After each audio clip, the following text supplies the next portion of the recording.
Assalamualaikum warahmatullahi wabarakatuh. Halo semua, perkenalkan nama saya Wada Marswiyati Santi dengan NIM 2024-020025. Saat ini saya berstatus sebagai mahasiswa semester 2 di Universitas Handaya Makassar dan saya mengambil jurusan teknik.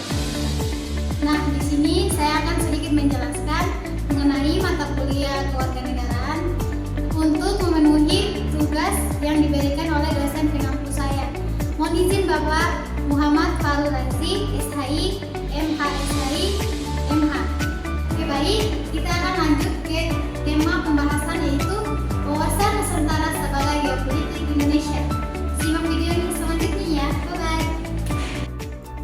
Sebelum kita berlanjut, kita harus mengetahui apa sih pengertian wawasan Nusantara dan geopolitik. Nah, di sini pengertian wawasan Nusantara adalah cara pandang bangsa Indonesia dalam melihat diri sendiri dan lingkungannya yang selalu mengutamakan persatuan dan kesatuan seluruh wilayah Indonesia.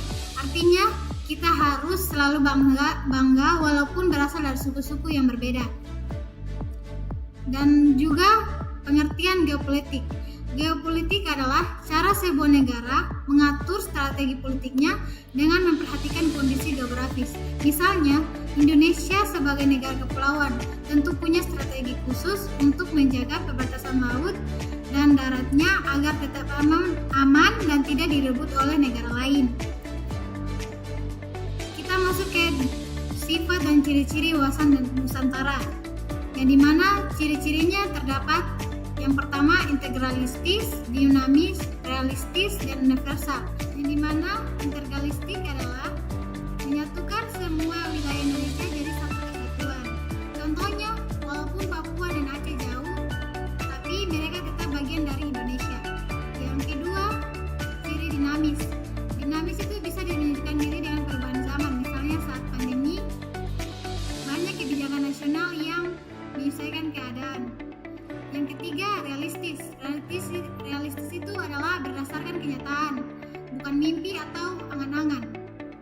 Yang keempat, universal. Universal itu mengedepankan nilai-nilai kemanusiaan, adil dan tidak pilih kasih. Nah, kita masuk ke sifat-sifatnya, yaitu dimana yang pertama wadah, isi dan tata laku. Dimana wadah adalah tempat atau ruang hidup bangsa Indonesia, yaitu seluruh warga NKRI. Isi itu cita-cita dan tujuan bangsa seperti tertulis dalam Undang-Undang 1945.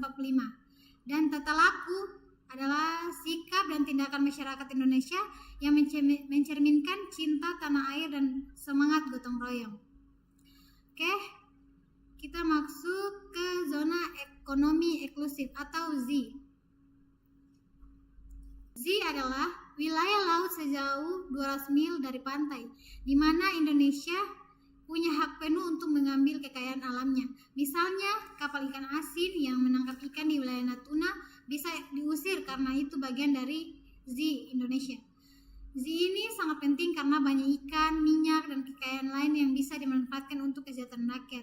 Z juga perlu dijaga karena banyak kapal asing yang melintas yang bisa saja mencuri sumber daya kita. Nah, poin terakhir yaitu persetujuan utang dalam konteks geopolitik. Di sini utang luar negeri harus digunakan dengan hati-hati agar tidak membuat Indonesia tergantung pada negara lain. Idealnya, utang dipakai untuk membangun infrastruktur seperti jalan atau jembatan, bukan sekadar konsumsi. Contohnya, jika Indonesia terlalu bergantung pada proyek-proyek dari Cina lewat program Belt atau Road Initiative, maka bisa saja kita kesulitan menolak permintaan mereka di masa depan karena sudah terlalu berutang budi.